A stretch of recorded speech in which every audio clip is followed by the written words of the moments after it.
Em 2019, pela primeira vez, o volume de matrículas no ensino superior à distância ultrapassou o número de matriculados na modalidade presencial no país.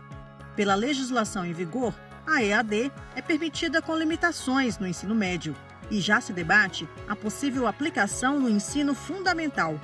Mesmo assim, a implementação do ensino remoto durante a pandemia da Covid-19 tem esbarrado em diversos problemas.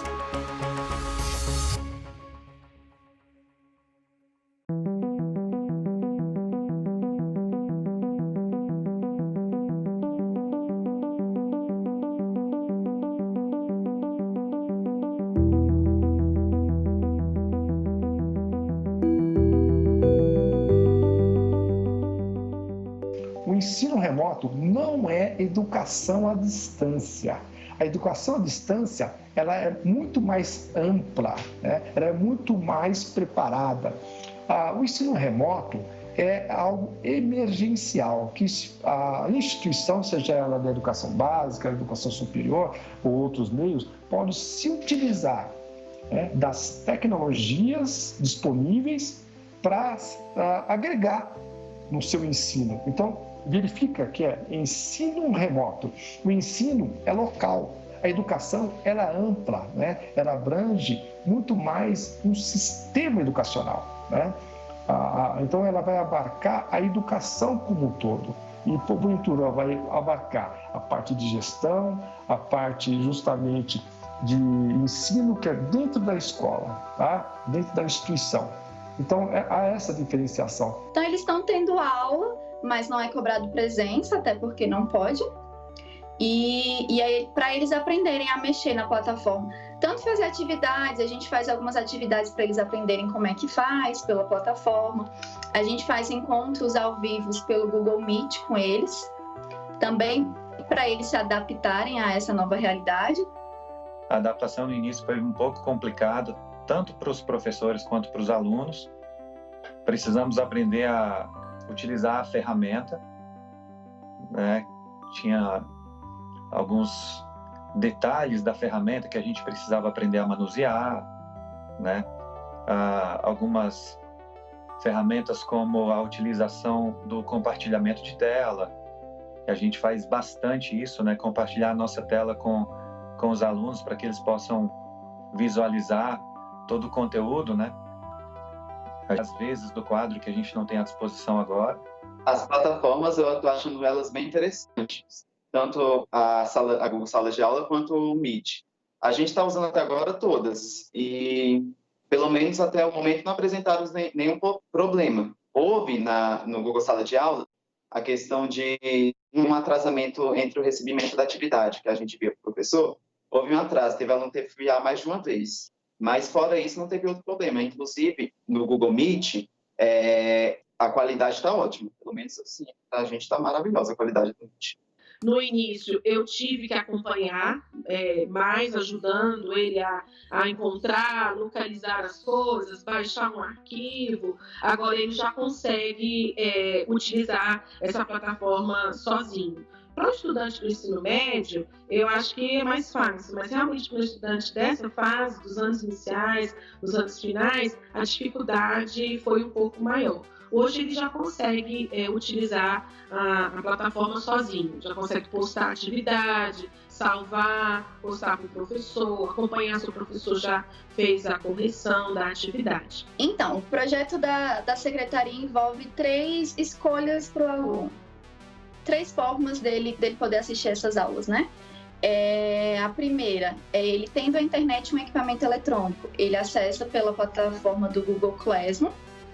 E o aluno que ele não tiver essa condição e tiver uma televisão em casa, ele vai assistir as aulas pela televisão, que são professores que a Secretaria de Educação organizou para dar essas aulas para eles pela TV.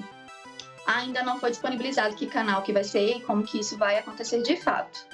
E ainda o aluno que não tiver nem o acesso à internet, nem à televisão, nós, professores, nós vamos planejar aulas, atividades impressas, e esse aluno ele vai ter que ir à escola, pegar esse material impresso, fazer a atividade, depois voltar para a escola, entregar essa atividade novamente, a gente ir lá pegar para corrigir, enfim, todo esse processo. todos os meus alunos estão tendo acesso à internet, todos os meus alunos estão equipados para que eles possam assistir a aula dentro desse novo modelo.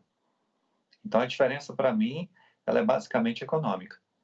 Exatamente por falta de condição, os alunos de escola pública, em sua grande maioria, acredito eu, não estão tendo acesso, não estão conseguindo assistir aulas porque não têm acesso à internet, não têm equipamentos para isso. Exemplo, nós temos na região norte, até no extremo sul também, regiões que não tem uma banda larga eficiente. Então, não adianta eu trabalhar um modelo pedagógico com a utilização online. Eu tenho que trabalhar com outras tecnologias, e o impresso, o rádio, a TV, né, que foram bem utilizadas no nosso passado e ainda até hoje é utilizado. Mas eu acho que o ponto mais difícil para nós, enquanto pais, é mesmo a questão do conseguir acompanhar, porque todos estão ocupando o mesmo espaço, ou seja, todos estão em casa, a gente tem que dividir com os afazeres de casa, comida e todas essas outras coisas que tanto enquanto mãe, dona de casa, tem que fazer e conseguir acompanhar. Né? Então, por exemplo, questão de internet, tivemos que mexer com pacote de internet, porque mais computadores, né? Então, por exemplo, tem dias de manhã que nós estamos com 4 computadores. E tudo isso envolvendo um cronograma em que a gente precisa seguir aula por aula certinho, que não foi um cronograma que nós professores pensamos, porque eu sei a realidade do meu aluno, eu sei a realidade daquela minha turma. Mas não, foi feito um cronograma para a secretaria inteira, para o DF inteiro, todas as escolas adotarem. E assim, é um planejamento tão fora da realidade que ele não admite que um professor faça uma revisão, uma aula de exercício. É toda a aula conteúdo atrás de conteúdo. Então, assim, nós professores está super desgastante e imagina quando a gente começar isso de fato com os alunos. Eu sinto sim essa diferença, tem professores que têm mais facilidade de estar acessando as redes, de estar fazendo uma atividade mais montadinha, mais correta, mais coerente, e tem outros professores que não. Tanto é que tem professor que tem dificuldade de acessar a transmissão ao vivo e eles preferem mesmo gravar um áudio, um vídeo ou mandarem uma atividade para ser lida. Eu sinto essa diferença, eu acho que todos deveriam fazer essa aula ao vivo, que eu acho interessante, pelo menos uma aula ao vivo. É um instrumento que está aí, nós não temos o preparo suficiente ainda para sua utilização na sua totalidade, mas nós não podemos esconder de que ele é um instrumento educacional e pode ser bem utilizado de várias maneiras, não única e exclusivamente o EAD, né? Mas primeiro tem que capacitar o profissional da área da educação, que resiste e tem até receio de que ele venha única e exclusivamente ser substituído pela TI. Não vai ser nunca substituído. O ser humano no processo educacional, ele é de fundamental importância. Então, assim, a gente teve uma semana para fazer 3 cursos, que na verdade 2 não tinham muito fundamento porque não ajudavam a gente a mexer com a plataforma. Um ajudava, mas não atingiu a gente da forma que a gente esperava que atingisse. E, além disso, a gente teve que fazer tudo isso em uma semana. Como que um processo tão complicado desse vai ser inserido para o professor em uma semana? Então, eu acho que mesmo com a volta da aula presencial, alguns desses recursos, eles poderão ser utilizados também, né? Como um reforço mesmo escolar, como um período de revisão para avaliações, né? Então, eu acredito que isso vai ser ainda utilizado.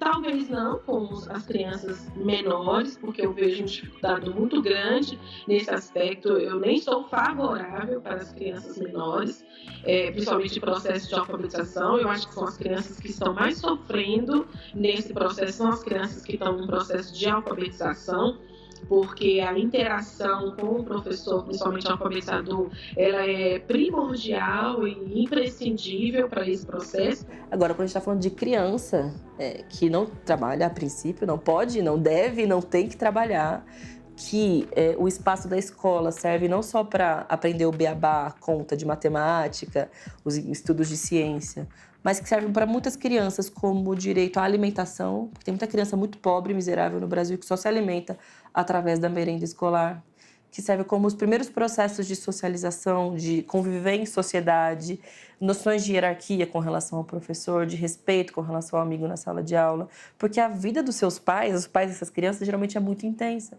E é natural que se confie à escola, e é bom que se confie à escola esse papel de formação, de transformação, de desenvolvimento. Os alunos que estão dentro da faixa etária, que normalmente estuda manhã ou tarde ou o dia inteiro, algumas aulas, alguma incrementação que até chama a atenção do estudante, porque o estudante nessa faixa de idade, eles são nativos digitais, eles gostam de tecnologia, então você inserir o instrumento, a ferramenta tecnológica para melhorar a aprendizagem é uma coisa. Agora, você usar EAD, por exemplo, para diminuir investimento, para dizer que isso custa mais barato, é uma situação ruim para a qualidade do ensino. Então, nesse sentido, você tem que olhar com muito cuidado para qual faixa você está propondo o ensino em EAD, quais são os estudantes, o que vai trazer de qualidade para a aprendizagem deles.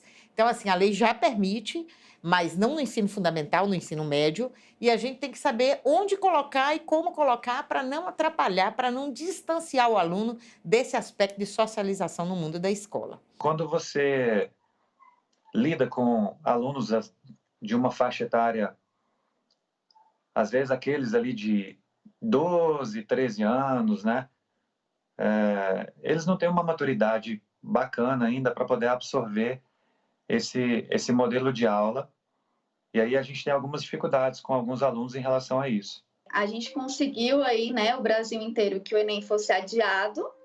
De acordo com o nosso cronograma, a gente vai ter aula até final de janeiro. Então, não tem como ter o Enem esse ano sem os alunos terem terminado, de fato, o terceiro ano. Não faz sentido. E fora que os alunos da rede pública estão totalmente desamparados, né, em relação ao Enem, porque as escolas particulares voltaram há muito tempo atrás, já estão aí nessa bagagem de aulas online, e os nossos alunos agora que vão começar. Uma outra coisa que a gente escuta muito, né, são os gestores. Então, os gestores começam a cair, né?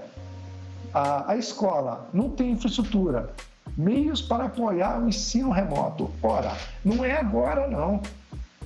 Desde quando ele produziu o seu o PDI, né, que é o Projeto de Desenvolvimento Institucional, o seu PPC, que é o Projeto de Plano de Curso, ele deveria já ter listado para onde ele quer caminhar com essas tecnologias, né? Quais são as dificuldades que ele tem, qual é o tempo que ele necessita, para que ele tivesse condições de investir na educação mediada por tecnologias, né?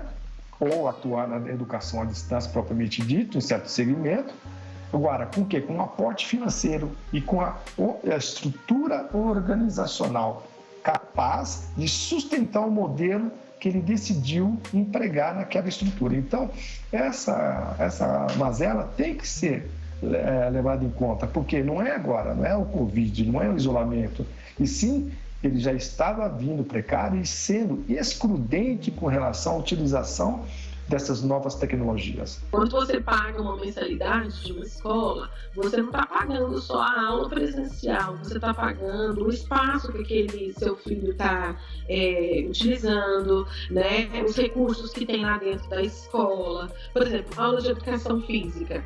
Eles nunca mais conseguiram ter uma aula de educação física como deve ser, a interação, né, e tudo. Uma mensagem para os alunos. Eu sei que a gente está passando por um momento difícil, né? É um momento que ninguém esperava, surpreendeu todo mundo, essa pandemia, e é um momento que a gente tem que nos reinventar. Tudo está se reinventando para que a gente não pare, porque tem um futuro aí nos esperando, e por mais difícil que pareça que esse futuro não vai chegar, ele vai chegar. Então, a gente está tendo que nos acostumar a esses novos métodos. Então, eu peço a atenção dos pais para que incentivem mesmo os filhos a se enquadrarem nesse método de ensino, a procurarem entrar na plataforma, porque ainda tem alunos que não entraram nessa plataforma. Tentar parar de olhar muito para o lado negativo, porque há um lado negativo, em tudo na vida vai ter um lado negativo, mas a gente tem que tirar sempre mensagens positivas, algo positivo desse lado negativo. E a gente está podendo tirar de positivo disso é o aprendizado de valorizar mais o ensino, de valorizar mais a presença do professor, de valorizar mais a presença do colega, dos servidores da escola, porque eles estão fazendo falta.